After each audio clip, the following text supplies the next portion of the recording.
Aujourd'hui, laissez-moi vous parler du bug qui a paralysé le monde.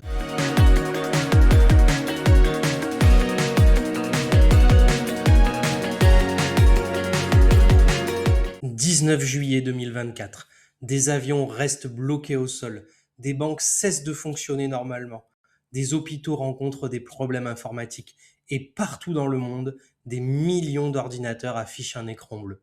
Le plus fou dans cette histoire, ce n'était pas une cyberattaque. Ce n'était pas un virus et ce n'était même pas Microsoft directement. Le problème venait d'une entreprise de cybersécurité appelée CrowdStrike. Cette société protège les ordinateurs de milliers d'entreprises contre les piratages.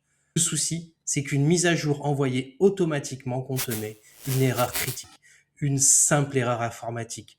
Et cette erreur va provoquer une réaction en chaîne gigantesque. Très rapidement, des ordinateurs Windows utilisés par les entreprises du monde entier commencent à planter. Les utilisateurs voient apparaître le célèbre écran bleu de la mort.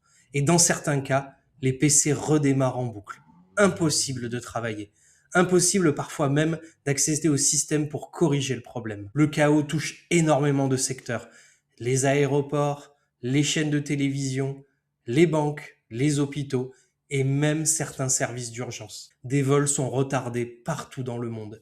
Certaines entreprises perdent des millions en quelques heures. Microsoft estimera plus tard qu'environ 8,5 millions d'appareils ont été touchés. Et le plus incroyable, c'est que dans certains cas, les techniciens doivent réparer les ordinateurs un par un. Et vite, Internet explose. Les réseaux sociaux se remplissent, des photos d'écran bleu, des vidéos d'aéroports bloqués et des mèmes sur cette panne mondiale. Et beaucoup de médias décrivent alors cet événement comme l'une des plus grosses pannes informatiques de l'histoire moderne. Et cette histoire rappelle une chose inquiétante. Aujourd'hui, une simple erreur de mise à jour peut perturber une partie du monde entier. Parce qu'une partie immense de notre société dépend désormais de quelques systèmes informatiques.